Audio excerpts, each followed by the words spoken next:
పూర్తి స్థాయిలో సహాయం అందిస్తూనే వచ్చారు. సో మనస్ఫూర్తిగా ఫుడ్ కార్పొరేషన్ ఆఫ్ ఇండియా వారందరికీ కూడా రాష్ట్ర ప్రభుత్వం నుంచి ధన్యవాదాలు తెలుపుకున్నాం.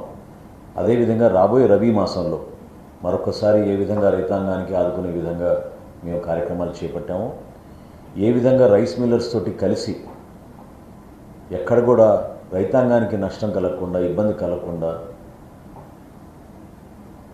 మేము ఉపయోగించే టెక్నాలజీని ఆయనకి వివరించడం జరిగింది. గిడ్డంగుల విషయంలో కానివ్వండి, తేమ శాతం రిజిస్టర్ల విషయంలో కానివ్వండి, జీపీఎస్ డివైసెస్ ఏర్పాటు చేయడం విషయంలో కానివ్వండి, ఈకేవైసీ ద్వారా రైతాంగానికి ఏ విధంగా మేము ఈ కార్యక్రమం చేర్పించామో అవన్నీ కూడా ఆయనకు అందించి వివరాలు చెప్పడంతో ఖచ్చితంగా భారతదేశంలో ఆంధ్రప్రదేశ్ మార్గదర్శకంగా నిలబడాలని, మేము చేస్తున్న కార్యక్రమాల్ని ఇతర రాష్ట్రాలతో కూడా పంచుకునే విధంగా రాబోయే రోజుల్లో మా సెక్రటరీ కమిషనర్ గారు సౌరభ్ గౌర్ గారికి, మేనేజర్ గారికి ఆయన ప్రత్యేకంగా ధన్యవాదాలు తెలిపి ఇతర రాష్ట్రాలు కూడా ఇది చూసి నేర్చుకునే విధంగా ముందుకెళ్లాలనే సూచన ఆయన చేయడం జరిగింది. వీటితో పాటు మిల్లర్స్ అందరూ కూడా కోరుకుంటున్న రేక్ మూమెంట్, అంటే ఎప్పటికప్పుడు సిఎంఆర్ డెలివరీస్ జరిగే విధంగా ఎక్కడ కూడా జాప్యం జరగకుండా పూర్తి స్థాయిలో సహాయం అందిస్తామనే భరోసా కల్పించినందుకు మనస్ఫూర్తిగా ఫుడ్ కార్పొరేషన్ ఆఫ్ ఇండియా అధికారులందరూ కూడా రాష్ట్ర ప్రభుత్వం తరఫు నుంచి ధన్యవాదాలు తెలుపుకుంటున్నాం. అదేవిధంగా ఎన్సీసీఎఫ్ ఎండి యానిస్ జోసెఫ్ గారిని కలిసాం.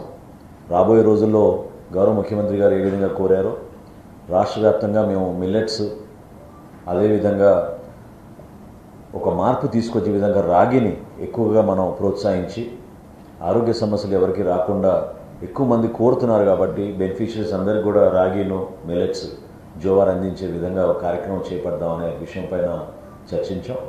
వీటితో పాటు రైతు బజార్లో అదేవిధంగా ఎక్కడైతే పిఎస్సిఎస్లో మాకు అవకాశం ఉందో అక్కడ మోడల్ ఫేర్ ప్రైస్ షాప్స్ జాతీయ ఉపాధి హామీ పథకం ద్వారా శాంక్షన్ చేయించుకుని గతంలో ఎప్పుడు లేని విధంగా ఒక కొత్త ఆలోచనతో మోడల్ ఫేర్ ప్రైస్ షాప్స్ ప్రారంభించాలని ఈరోజు చర్చల్లో భాగంగా ఒక ఎంఓయూ దీని గురించి రిజిస్టర్ చేసుకుందామనే డిస్కషన్ జరిగింది. రాష్ట్ర ప్రభుత్వంతో ఎన్సీసీఎఫ్ఆర్ రాబోయే రోజుల్లో ఒక ఎంఓయూ రిజిస్టర్ చేసుకుని రాష్ట్రం నుంచి బియ్యం ఇతర దేశాలకు ఎగుమతి కూడా అవకాశం కల్పించే విధంగా చర్యలు తీసుకుంటామనే విషయం ఆమె ప్రస్తావించారు. వీటితో పాటు ఈ రోజున కేంద్ర పెట్రోలియం మంత్రి గారు హర్దీప్ సింగ్ పూరి గారితో చర్చలు జరిపాం. ప్రధానంగా ఎప్పటి నుంచో మేము అనేక సందర్భాల్లో రాష్ట్ర ప్రభుత్వం ప్రత్యేకంగా ఆంధ్రప్రదేశ్ ఏ విధంగా నష్టపోయింది విభజన వలన అనే అంశం ప్రధానమంత్రి ఉజ్వల యోజన కింద లబ్ధిదారుల విషయంలో మేమందరం కూడా ఎప్పటి నుంచో కేంద్ర ప్రభుత్వానికి నివేదిక అందిస్తూ ఉన్నాం.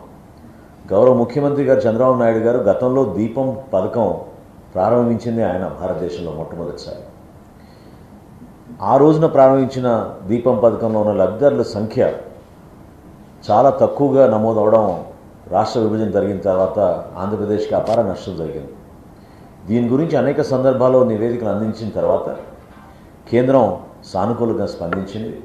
ఈరోజు రాష్ట్రంలో ఉన్న కేవలం 9,65,000 ప్రధానమంత్రి ఉజ్వల యోజన బెనిఫిషరీసే కాకుండా మేము ప్రతిపాదించిన విధంగా 65,40,000 మందికి ఈ దీపం 2 పథకం ద్వారా ప్రధానమంత్రి ఉజ్వల యోజనలో లబ్ధిదారులుగా చేర్చే అవకాశం మెండుగా కనపడుతుంది. దానికి కేంద్రం సానుకూలంగా స్పందించారనే విషయం మంత్రి గారితో పాటు చర్చించినప్పుడు మాకు చాలా ఆనందం కలిగించింది. రాబోయే రోజుల్లో తప్పకుండా దీనిపైన త్వరలోనే ఒక ఉన్నత స్థాయిలో నిర్ణయం తీసుకున్న తర్వాత రాష్ట్ర ప్రజలందరికీ కూడా దీన్ని అందిస్తాం. తద్వారా రాష్ట్ర ప్రభుత్వానికి సుమారు 500 కోట్ల రూపాయలు, 587 కోట్ల రూపాయలు ప్రతి ఏటా మనకి దీపం 2 పథకం ద్వారా కేంద్ర ప్రభుత్వం నుంచి వచ్చే సబ్సిడీ రూపంలో మన రాష్ట్ర ప్రజలకి మేలు జరుగుతుందనే ఒక నమ్మకం ఈరోజు ఈ చర్చల్లో మాకు కలిగింది. ఈ కార్యక్రమాలతో పాటు సివిల్ సప్లైస్ కార్పొరేషన్ నుంచి మా డిపార్ట్మెంట్